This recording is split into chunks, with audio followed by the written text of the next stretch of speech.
오늘 주님께서 우리에게 주시는 말씀은 갈라디아서 3장 1절에서 14절까지 말씀입니다. 저와 여러분이 교독해서 읽도록 하겠습니다. 어리석도다 갈라디아 사람들아, 예수 그리스도께서 십자가에 못 박히신 것이 너희 눈앞에 밝히 보이거늘 누가 너희를 꾀더냐.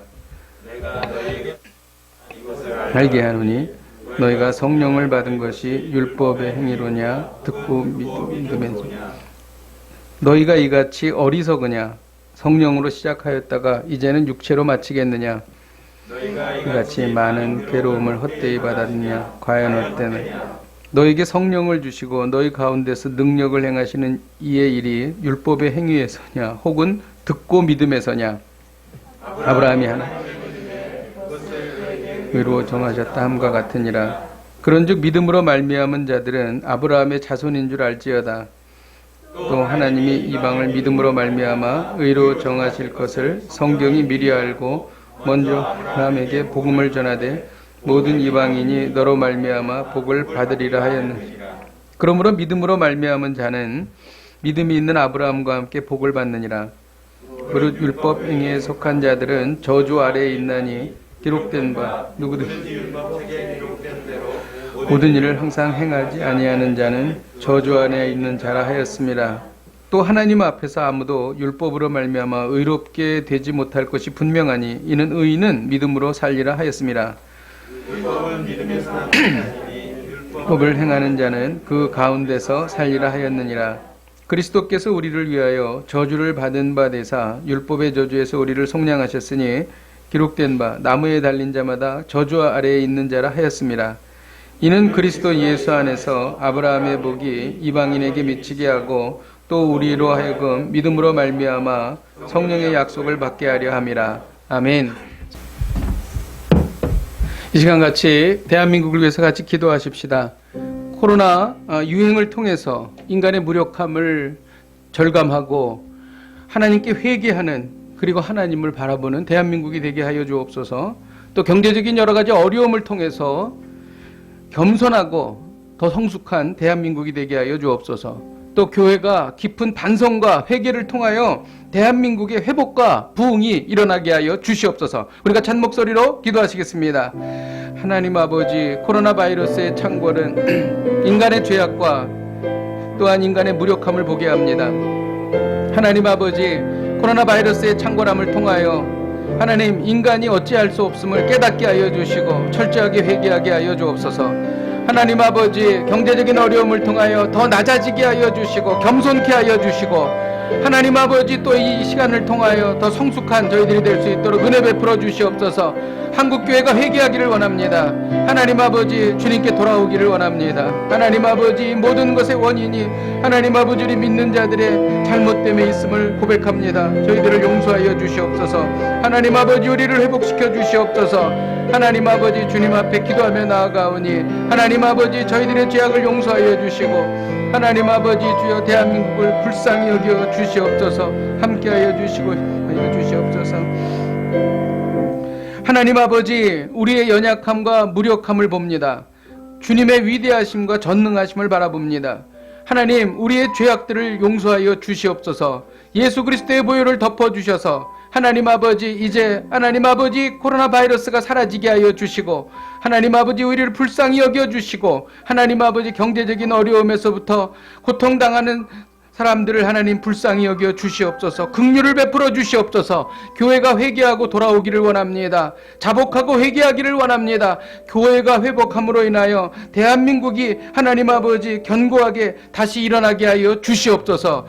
예수님의 이름으로 기도하였습니다. 아멘.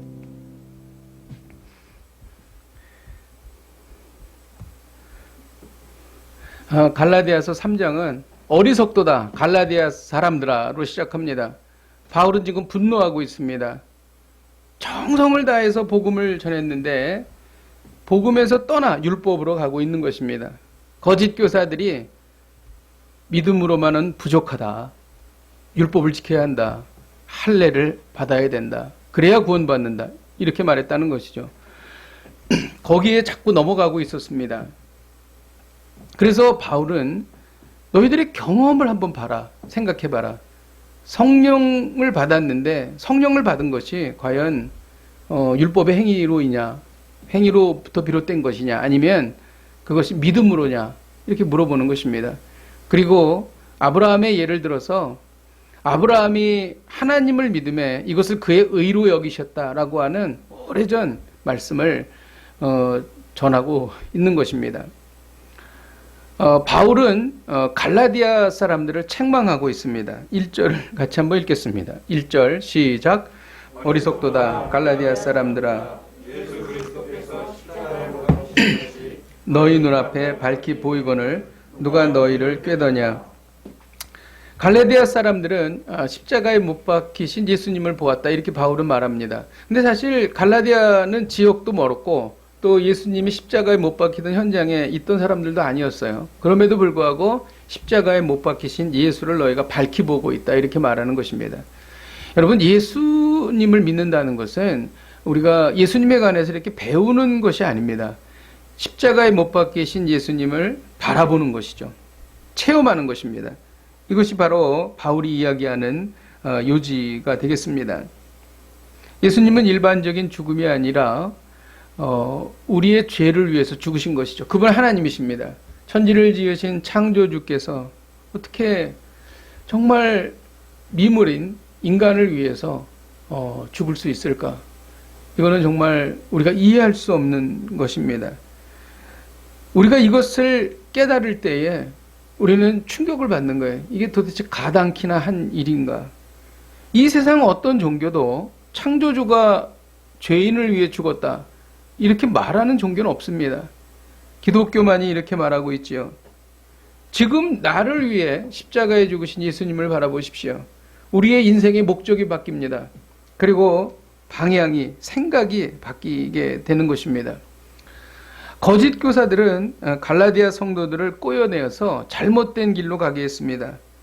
여기에 꾀더냐라고 하는 단어가 나오는데, 이것은 헬라어로 누군가에게 주문을 걸거나 어떤 사람에게 넋을 빠지게 해서 미혹한다라는 뜻입니다. 마치 악한 마법사가 주문을 걸어서 사람들의 혼을 빼는 그런 뉘앙스가 이 안에 들어가 있는 것이죠. 그러니까 여기에는 바울이 생각하기에는 악한 영의 공격이 있고 악한 영의 개입이 이 가운데 있다라는 것을 이면적으로 말하고 있는 것입니다. 악한 영은 우리 일상에 파고듭니다. 우리가 예배를 드릴 때도 매주마다 우리가 악한 영이 방해하는 것을 경험합니다. 또 주일날 은혜롭게 예배 드리러 가다가 부부싸움을 하게 된다든지, 아니면 갑자기 무슨 일이 생긴다든지, 또 마음 먹고 성경을 읽으려고 할 때 특별히 또 어려움이 생겨서 그것을 읽지 못하게 하는 것을 우리가 보게 됩니다. 이런 것들이 악한 영이 우리를 공격하는 것입니다. 지나치게 이상하게 어떤 사람이 미울 때가 있습니다. 그리고 이상하게 지나치게 뭔가 이해할 수 없는 그러한 미움과 또 어떤 경우에는 분주함, 이상하게 막 바쁜 거예요. 막 이런 일들이 생길 때에 우리는 잠시 멈추고 생각해 봐야 합니다. 그리고 이상하게 일이 꼬입니다. 그리고 그 모든 것이 계속 하나님으로부터 멀어지게 하고 기도하지 못하게 하고 영적으로 어둡게 만드는 길로 우리를 인도하는 것을 경험합니다. 이럴 때는 우리는 악한 영을 대적해야 합니다. 야고보서 4장 7절에는 그런즉 너희는 하나님께 복종할지어다, 마귀를 대적하라, 그리하면 너희를 피하리라 말씀하고 있는 것입니다. 그래서 우리의 기도의 많은 부분이 악한 영을 대적하는 기도가 되어야 될 것입니다. 특별히 종말과 심판의 때에 정말 악한 영이 있습니다. 많습니다. 우리 대한민국에 그런 것들을 우리가 보고 있지 않습니까? 이러한 일에 대해서 우리는 분별력을 갖고 깨어서 악한 영을 대적해야 할 것입니다. 바울은 이신칭의를 변증했습니다. 유대에서 온 거짓 교사들이 의롭게 되려면 믿음 위에 율법과 할례를 받아야 된다, 이렇게 말했죠. 이에 대해 바울은 믿음으로만 의롭게 된다, 이렇게 말한 것입니다. 근데 이것을 말할 때에 네 가지 질문을 통해서 바울이 이것을 변증하고 있습니다. 첫 번째 질문은 너희가 성령을 받을 때에 율법의 행위 때문이냐 아니면 듣고 믿음에서냐 이것을 질문하고 있습니다. 의롭게 되는 것이 어떤 행위나 아니면 행위로 의해서 이루어지는 것이냐 아니면 믿음으로 이루어지는 것이냐 이것을 묻는 것입니다. 갈라디아 성도들은 성령을 받았습니다. 성령을 받은 것은 갈라디아 성도들이 율법적으로 완벽해서 받은 것이 아닙니다. 성령의 은사가 있었을 것입니다. 방언의 은사가 있었고 예언의 은사가 있었고 치유의 은사가 있었고 여러 가지 성령의 은사가 임했습니다. 그래서 갈라디아 교회가 부흥했지요. 이것이 너희가 행위가 올바라서냐? 절대 그렇지 않다는 것이죠. 너희가 예수 그리스도를 믿었기 때문에 하나님께서 성령을 주신 것이다 라는 것이죠. 그러므로 믿음으로 말미암아 구원받는 것이 맞다. 이것을 변증하고 있는 것입니다. 실수로 맹렬한 급류에 휩쓸려 내려가는 두 사람이 있었어요. 너무 물살이 셌고 그리고 깊이가 깊었고 그리고 날카로운 바위들이 많아서 그 급류에 휩쓸려 가다가는 정말 큰 위험한 그러한 상처를 입을 수 있는 그리고 죽을 수밖에 없는 그런 상황이었습니다. 그래서 강가에서 사람들이 막 소리를 지르면서 밧줄을 던졌습니다. 그래가지고 물살이 급하게 내려가는 데에 한 사람은 가까스로 밧줄을 붙잡았어요. 이 밧줄은 밖에 있는 사람들과 연결이 되어 있었기 때문에 이 사람은 밖으로 구출될 수 있었습니다. 그런데 다른 한 사람은 같이 떠내려가던 커다란 통나무가 있었습니다. 그래서 이 통나무를 잡으면 살겠다 해가지고 통나무를 잡았는데 결국 그 통나무는 밖에 있는 사람들과 연결된 것이 아니잖아요. 그래서 그 통나무의 그 무서운 속도와 함께 자취를 감춰버리고 결국은 죽게 되었다는 것입니다. 선행은 율법으로 구원받는다는 것은 통나무를 붙잡는 것입니다. 결국 인간이 도달할 수 없는 길을 가는 것이죠. 그러나 믿음은 밧줄을 붙잡는 것입니다. 그리고 밖으로 튀어나오는 것이죠. 웨스트민스터 신앙고백 16장에 이런 말씀이 있습니다. 우리가 할 수 있는 최고의 선행의 공로로도 하나님의 손안에 있는 죄사함이나 영생을 얻을 수 없다. 왜냐하면 그 행위와 장차 올 영광 사이에 커다란 불균형이 있고 우리와 하나님 사이에 무한한 간격이 있기 때문이다. 우리는 그 행위로 하나님을 유익하게 하거나 전에 범한 죄의 빚을 갚을 수도 없다. 이렇게 선언하고 있습니다. 그러나 하나님께서는 우리에게 놀라운 구원의 길을 여셨습니다. 13절에는 그리스도께서 우리를 위하여 저주를 받은 바 되셨다라고 말합니다. 여기에 굉장히 중요한 진리가 있습니다. 그리스도께서 우리를 위해서 저주를 받은 바 되셨다 이겁니다. 이것은요, 우리가 죄인이에요. 우리가 저주받아야 합니다. 그런데 예수님이 대신 저주받으신 거예요. 그러니까 하나님의 입장에서는 저주를 대신 받게 하실 수 있다는 거예요. 그렇지 않아요? 하나님이 행하신 것이니까. 그러면 다른 방향으로 우리가 생각해 보면은 우리가 의인이 아닙니다. 우리는 죄인이에요. 그런데 예수 그리스도에 의해서 대신 우리가 의롭게 될 수 있다는 것입니다. 이것을 증명하고 있는 것이죠. 정말 그럴까요? 고린도후서 5장 21절을 우리 같이 한번 읽도록 하겠습니다. 시작. 하나님이 죄를 알지도 못하신 이를 우리를 대신하여 죄로 삼으신 것은 우리로 하여금 그 안에서 하나님의 의가 되게 하려 하심이라. 우리를 대신하여서 예수님을 죄로 삼은 것은 우리가 하나님의 의가 되게 하기 위해서 그렇게 보여주신 것이죠. 이것이 바로 하나님의 방법이고 하나님의 법칙이 되겠습니다. 바울은 성령으로 시작하였다가 이제는 육체로 마치겠느냐라고 또 질문합니다. 갈라디아 성도들은 성령을 받았습니다. 이 성령이 어떻게 온 것인가? 이 성령은 사람의 공로나 노력으로 받은 것이 아닙니다. 이것은 하나님께서 계획하신 거예요. 그래서 사도행전 1장 5절에는 예수님께서 이렇게 말씀하셨죠. 요한은 물로 세례를 베풀었으나 너희는 몇 날이 못되어 성령으로 세례를 받으리라. 이렇게 말씀하셨어요. 그러니까 성령이 오시겠다고 하는 것은 하나님의 계획이라는 거죠. 인간의 노력으로 성령이 임한 게 아닙니다. 그리고 사도행전 2장 33절에는 하나님이 오른손으로 예수를 높이심에 그의 약속하신 성령을 아버지께 받아서 너희가 보고 듣는 이것을 부어주셨느니라. 그러니까 아버지께서 약속하신 성령을 받은 겁니다. 그러니까 성령께서 오신 것은 다 하나님의 계획이었다는 것입니다. 인간의 노력이 아니었어요. 여러분 성령을 받으면 어떻게 됩니까? 에베소서 1장 13절에서 14절을 같이 한번 읽겠습니다. 시작. 그 안에서 너희도 진리의 말씀 곧 너희의 구원의 복음을 듣고 그 안에서 또한 믿어 약속의 성령으로 인치심을 받았으니 이는 우리 기업의 보증이 되사 그 얻으신 것을 속량하시고 영광을 찬송하게 하려 하심이라. 아멘. 구원 받으셨습니까? 글쎄요, 잘 모르겠는데요. 구원 받으셨습니까? 네, 받았죠. 저는 확신합니다. 그 확신하는 이유가 뭘까요? 우리 안에 성령께서 계신 거예요. 성령께서 계셔서 그것을 확신하게 하는 것입니다. 성경이 어떻게 믿어지나요? 우리 안에 성령께서 계셔서 그것을 믿게 하는 것입니다. 하나님의 영이 우리 가운데 있는 것입니다. 기업의 보증이 됐다라고 하는 것은 나는 구원받았다는 것에 대해서 추호도 의심하지 않고 늘 그 믿음과 확신으로 살아가게 한다는 겁니다. 성령 받은 사람의 특징이 그거라는 것이죠. 그것이 바로 기업의 보증입니다. 그런데 거짓 교사들은 율법을 지켜야 의로워진다고 말한 것이죠. 그러니까 성령으로 시작해서 큰 은혜를 받았는데 결국 율법을 지켜야 구원받는다는 것으로 돌아간다면 그것은 결국 육체로 마치는 것이다. 도저히 구원받을 수 없는 길로 가는 것이다 라고 바울은 말하고 있는 것입니다. 그리고 바울은 또 이렇게 질문합니다. 너희가 이같이 많은 괴로움을 헛되이 받았느냐? 너무나 안타깝고 답답해서 이런 말을 하는 겁니다. 당시의 모든 그리스도인들은 복음을 지키기 위해서 유대주의자들과 로마 당국자들로부터 많은 고난을 당했죠. 그래서 유대주의자들은 바울은 사도가 아니다. 바울이 말하는 복음은 진리가 아니다. 이렇게 폄하하고 바울이 말한 것이 잘못됐다. 이렇게 이야기하고 박해를 했습니다.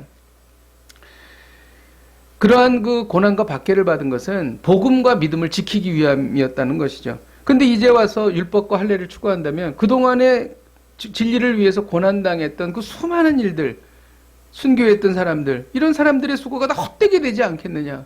한번 생각을 해봐라. 이렇게 지금 바울이 갈라디아 성도들에게 말하고 있는 것입니다. 그리고 이제 바울은 정말 자기가 하고 싶은 얘기를 합니다. 자기가 하고 싶은 얘기는 네 번째 질문인데 바울은 이렇게 말하는 거예요. 너희 가운데 능력을 행하시는 이의 일이 율법의 행위에서냐 혹은 듣고 믿음에서냐. 그러니까 능력을, 하나님의 능력이 너희에게 임하는데 이것이 율법의 행위 때문에 너에게 능력이 임하냐 아니면 듣고 믿음 때문에 능력이 임하느냐, 이런 얘기입니다. 갈라디아 성도들은 잃어버린 영혼이 돌아오고 귀신이 떠나가고 병이 고쳐지고 이런 일들을 경험했습니다. 바울은 이렇게 하나님의 능력이 나타난 것이 무엇 때문이냐? 너희들이 율법을 완벽하게 지켰기 때문이냐? 절대 그렇지 않지 않냐? 너희들이 그걸 잘 알지 않느냐? 당연히 듣고 믿었기 때문이다. 이렇게 말하고 있는 것입니다. 이를 변증하기 위해서 바울은 참으로 탁월한 예를 제시합니다. 이것은 우리는 사실 유대인이 아니기 때문에 이 예를 딱 들을 때 충격을 잘 받지 못하지만 유대인은 충격을 받았을 것입니다. 왜냐하면 자기들이 익히 알던 구약 말씀이었기 때문이에요.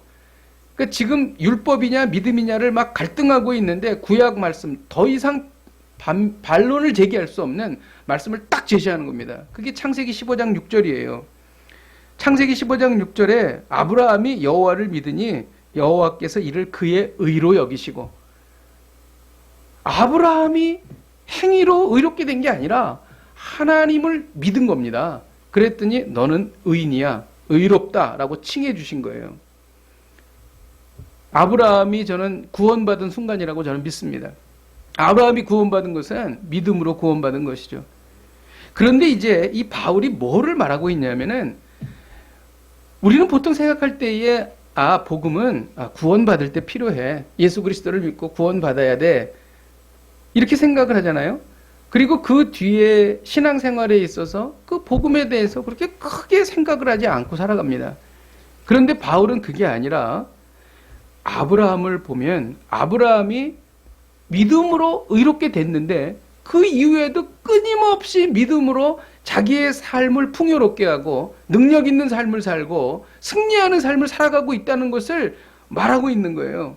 너희 가운데 능력을 행하시는 이의 일이 믿음으로 되는 것인데 구원받은 이후에도 끊임없이 믿음으로 살아야 한다. 그러면 너희들의 삶 가운데 능력이 나타난다는 것을 아브라함의 삶을 통해서 증명해 주고 있는 것입니다.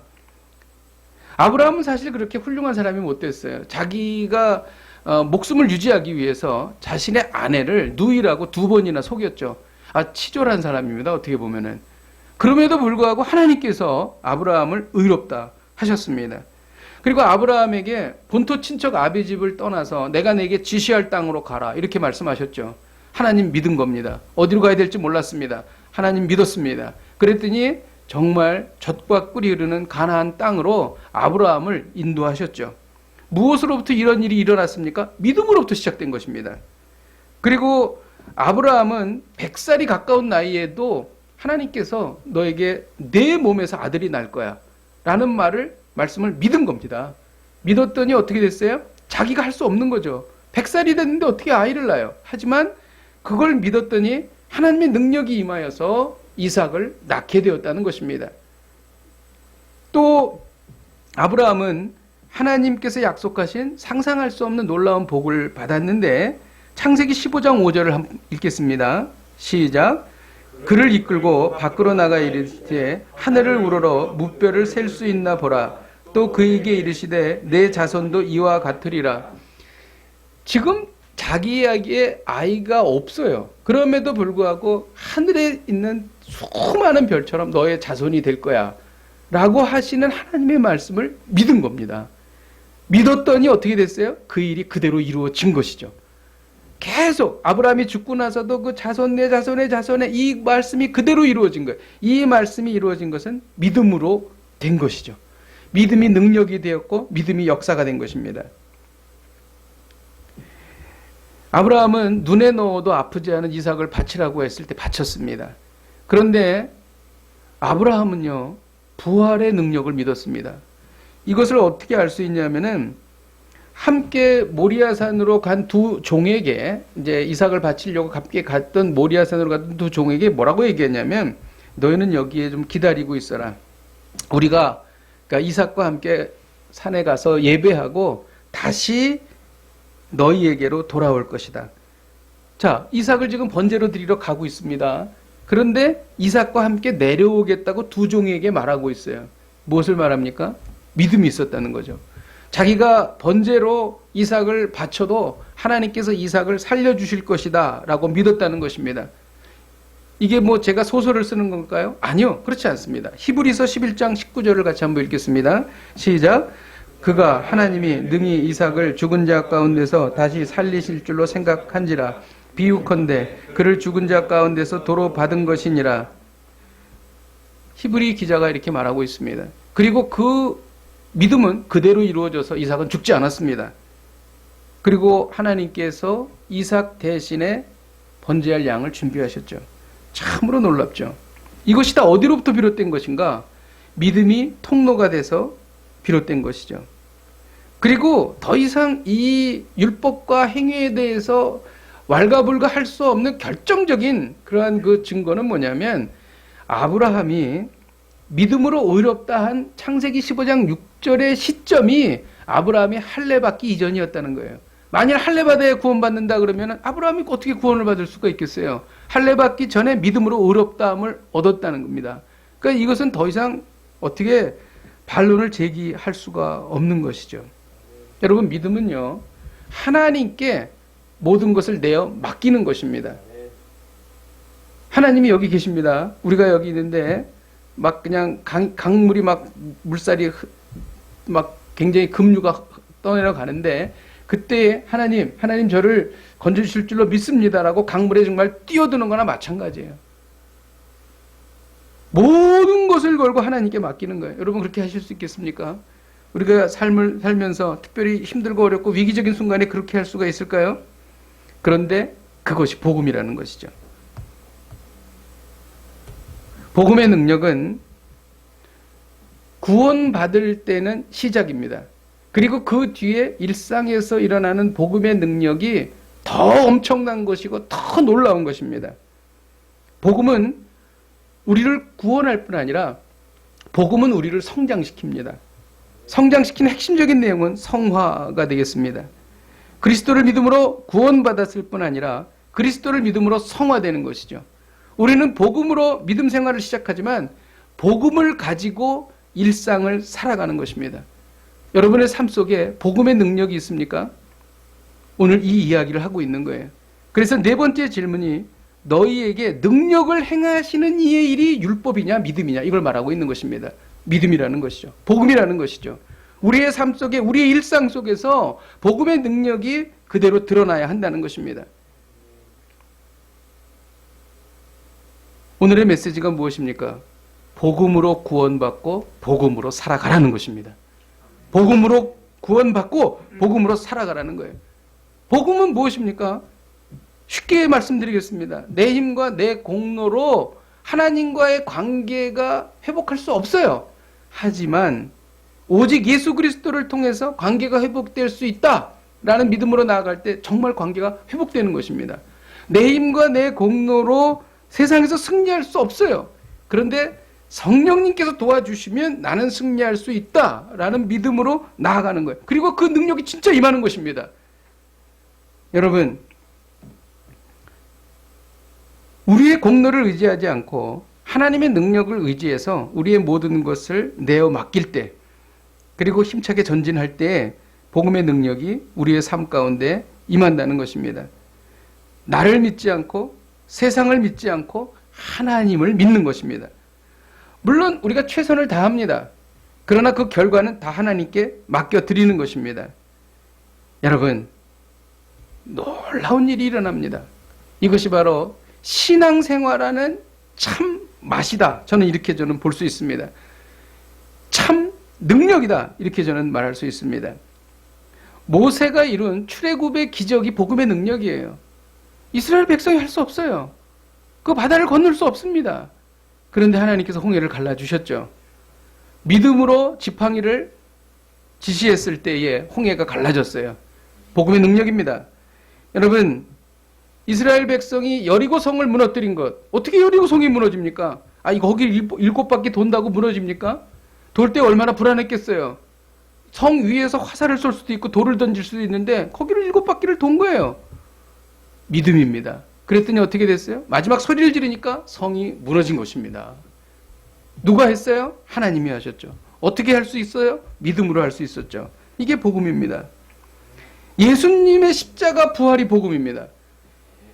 복음의 그 아주 절정적인 고백이 뭐냐면 예수님이 십자가상에서 죽으실 때에 이렇게 고백하셨죠. 내 영혼을 아버지께 부탁하나이다. 이 예수님의 고백이 복음의 고백의 최고 절정이라고 저는 믿습니다. 그리고 예수님은 죽으셨습니다. 그리고 하나님의 권능이 임하셔서 예수님을 살리신 거죠. 할렐루야. 여러분, 이런 일들은 우리의 삶 속에서 매번 일어날 수 있습니다.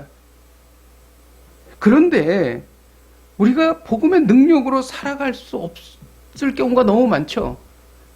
아예 이것을 잊어버리고 살 경우도 있습니다. 그 이유는 뭐냐면 예수님을 구주로 모시면서 신앙생활을 시작했지만 살면서 예수님 대신에 뭔가가 슬며시 들어오는 것입니다.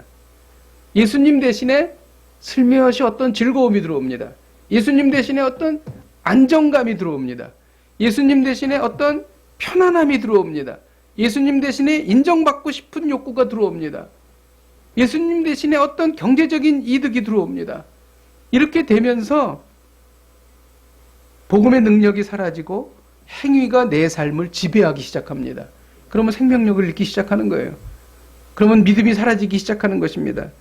내 삶 속에 하나님의 능력이 사라지고 내가 죽기 살기로 노력해서 그냥 조금 정도 이렇게 조금 나아지는 결과 그 정도밖에 얻을 수가 없어요. 오히려 더 실패하는 경우가 많죠. 치열한 경쟁과 두려움과 피곤함이 삶을 잠식해 들어가기 시작합니다. 왜? 예수님의 복음의 능력이 사라지고 나의 경험과 나의 능력이 그것을 차지하고 있기 때문인 것입니다. 그러나 우리가 이건 아니야. 깨어서 예수님 대신에 들어온 그 무엇을 과감하게 치워버릴 때 다시 우리의 삶은 하나님의 능력으로 살아갈 수 있게 되는 것입니다. 저는 이번 주도 하나님의 능력을 경험했습니다. 정말 너무 기뻤습니다. 그 하나님의 임재를 경험할 때에 부러울 게 없어요. 아무것도 부럽지 않습니다. 여러분, 이것이 바로 복음의 능력입니다. 저는 여러분들의 삶 가운데 이번 한 주를 살면서 내 능력이 아니라 모든 것을 하나님께 맡기고 하나님의 능력을 믿을 때에 하나님의 권능이 여러분의 삶 가운데 놀랍게 역사하시기를 주님의 이름으로 축복드립니다. 말씀을 준비하면서 주신 감동이 있습니다. 바울은 5절에서 능력을 행하시는 이의 일이 율법의 행위에서냐 듣고 믿음에서냐라고 질문했습니다. 갈라디아 성도들이 성령 받고 능력이 나타난 것은 율법을 행했기 때문이 아니라 믿었기 때문이죠. 복음을 붙잡았기 때문입니다. 여러분, 복음과 믿음은 굉장히 중요합니다. 믿음은요, 복음을 현실화시킵니다. 믿음은요, 복음의 통로가 됩니다. 믿음 없이는요, 구원에 이를 수도 없고 능력을 경험할 수도 없습니다. 그래서 예수님이 늘 가르치셨어요. 병자를 고치시기 전에 여러 번 이런 말씀을 하셨습니다. 내가 믿느냐? 내가 이것을 믿느냐? 그리고 또 고치고 나서는 이렇게 말씀하셨죠. 내 믿음이 너를 구원하였다. 마태복음 17장에는 귀신 들리고 간질병 걸린 아이의 이야기가 나옵니다. 그런데 제자들이 못 고쳤죠.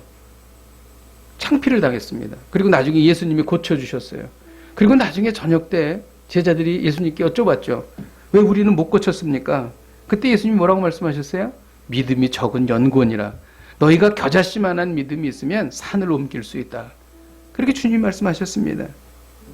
믿음은 바라는 것들의 실상이요 보지 못하는 것의 증거입니다. 여러분, 믿음은요, 아벨이 가인보다 더 나은 제사를 드렸습니다. 믿음으로 에녹은 죽음을 보지 않고 하늘나라에 갔습니다. 믿음으로 노아는 방주를 만들어서 자기의 가족을 구원했던 것이죠. 이것이 믿음입니다. 믿음은 하나님의 존재를 믿고 하나님의 능력을 믿는 것입니다. 그리고 하나님께서 도우신다는 것을 믿는 것입니다. 나는 무능하고 연약하지만 내가 하나님을 믿을 때 이루어진다. 이것을 믿는 것이죠. 하나님께서는요, 이렇게 믿는 사람을 너무 기뻐하십니다. 성경을 보십시오. 이 믿음으로 하나님의 역사하신 것이 가득 채워진 것이 성경입니다, 여러분. 하나님은, 저는 그렇게 생각해요. 기뻐하는 정도가 아니라 감동하신다. 아, 그런 믿음이 있어? 하나님께서 감동하십니다. 그래서 성경은 믿는 자에게 능치 못함이 없다고 말씀하시는 거예요. 하나님이 감동하셨는데 어떻게 능치 못할 게 있겠어요? 하나님은 전능하신데. 하나님의 놀라운 역사를 경험하기를 원한다면 하나님을 믿는 성도가 되어야 합니다. 하나님의 능력을 믿지도 않으면서도 하나님께서 응답해 주시지도 않는다고 불평하지 말아야 합니다. 아무리 어렵고 불가능하고 내 생각에 거의 일어날 수 없는 일이라고 할지라도 하나님은 가능하시다. 하나님은 이루신다. 라고 믿을 때에 놀라운 일이 일어나기 시작하는 것입니다. 그때부터 우리는 우리의 힘으로 세상을 사는 것이 아니라 하나님의 힘으로 세상을 살아가는 것입니다.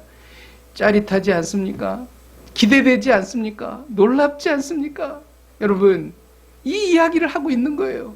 이 놀라운 삶이 있는데 왜 우리가 고민하고 왜 우리가 좌절하고 낙심합니까? 그럴 이유가 전혀 없다는 것이죠. 믿음은요, 하나님을 오시게 합니다. 놀랍습니다.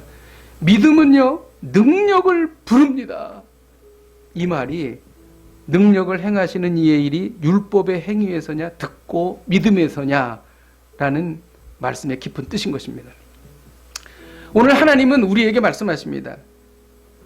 복음으로 구원받고 복음으로 살아가라. 복음으로 구원받고 복음으로 살아가라. 복음은 하나님께서 나의 힘이 되시는 것을 믿는 것입니다. 우리 함께 찬양하고 기도하십시다. 나의 힘이 되신 여호와여, 우리 같이 찬양하십시다.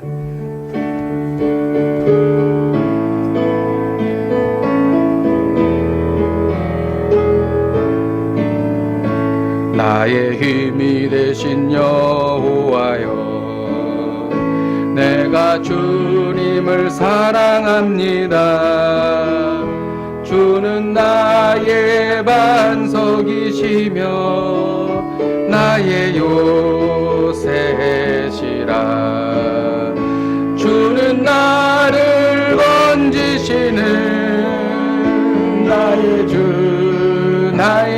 하나님 나의 피할 바위시오 나의 방패시라 나의 하나님 나의 하나님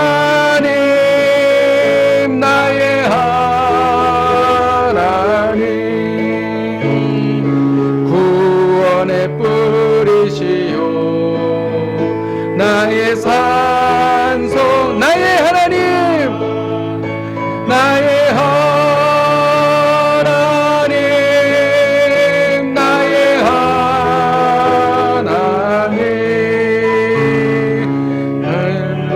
나의 여호와 나의 구세주 이 시간 우리가 진심으로 간절히 기도하십시다. 복음으로 구원을 얻을 뿐 아니라 복음으로 살아가게 하옵소서. 삶의 한계선상에서 경험과 사람과 세상을 의지하지 않겠습니다. 오직 전능하신 하나님만 의지하겠습니다. 나의 모든 것을 걸고 나의 모든 것을 던지고 하나님의 능력을 전적으로 의지할 때 복음의 놀라운 능력이 우리의 삶 가운데 나타나게 하여 주옵소서. 우리 함께 통성으로 기도하시겠습니다. 하나님 아버지 주님 앞에 기도하며 나아갑니다. 하나님 아버지 우리는 할 수 없지만 주님은 행하십니다. 우리는 연약하지만 주님은 강하십니다. 하나님 아버지 우리는 절망하지만 주님은 소망을 주십니다. 하나님 아버지 삶의 한계선상에서 하나님 아버지 경험과 하나님 아버지 세상과 사람을 의지하지 않겠습니다. 하나님 아버지 복음의 놀라운 능력이 나타나게 하여 주시옵소서. 하나님 아버지 이 놀라운 경험과 체험이 우리 가운데 임하게 하여 주시옵소서. 하나님 아버지 주님 앞에 기도합니다. 하나님 역사하여 주시옵소서. 은혜 베풀어 주시옵소서. 함께하여 주시옵소서. 우리가 이어서 기도할 때에 귀신 들리고 간질병에 걸린 아이의 아버지가 예수님께 한 말을 생각하십시다. 나의 믿음 없는 것을 도와주소서. 믿음을 갖고 싶지만 믿어지지 않는 안타까운 우리들을 불쌍히 여겨달라고 기도하십시다. 주님 우리의 믿음 없는 것을 도와주사 예수님으로부터 오는 그 믿음을 우리에게 허락하여 주시옵소서. 이 믿음의 능력이 삶에 나타나게 하여 주시옵소서. 주여 믿음을 주옵소서. 우리 함께 통성으로 기도하시겠습니다. 하나님 아버지 주님 앞에 기도하며 나아갑니다. 오 주님 우리에게 믿음을 주옵소서. 하나님 아버지 우리의 믿음 없는 것을 도와주시옵소서. 하나님 아버지 주님의 믿음이 하나님 아버지 주여 우리한테 쑥 들어오게 하여 주시옵소서. 하나님 아버지 주님 앞에 기도하며 나아갑니다. 하나님 아버지 주님 앞에 나아가오니 성령님 역사하여 주시옵소서. 하나님 아버지 우리의 믿음 없는 것을 도와주시옵소서. 하나님 아버지 주님 앞에 기도하며 나아가오니 성령님 역사하여 주시옵소서. 하나님 아버지 인생의 중요한 시기를 맞는 성도들이 있습니다. 하나님 인생의 한계선상에서 신음하는 성도들이 있습니다. 하나님 아버지 절대정명의 위기 가운데 있는 성도들이 있습니다. 인생의 중요한 결정을 하나님 아버지 해야 하는 성도들이 있습니다. 하나님 이제 우리가 복음의 능력으로 나아가기를 원합니다. 우리의 판단과 우리의 경험을 내려놓고 이제 주님의 능력에 모든 것을 걸고 의지합니다. 하나님 우리가 의심이 많습니다. 믿음이 생기지 않습니다. 그러나 하나님 아버지 어느 순간 믿음이 예수 그리스도로부터 말미암는 믿음이 우리 가운데 쑥 들어오게 하여 주시옵소서. 그리고 미래가 보이게 하여 주시고 하나님 아버지 결정하게 하여 주시고 그리고 전진하게 하여 주시고 그리고 승리하게 하여 주시옵소서. 우리는 연약하지만 주님은 강하십니다. 우리는 알 수 없지만 주님은 전지전능하십니다. 전지전능하신 주님께서 임하셔서 우리의 삶을 통치하여 주시고 하나님의 능력이 우리의 삶 가운데 그대로 이루어지게 하여 주시옵소서. 예수님의 이름으로 기도하였습니다. 아멘.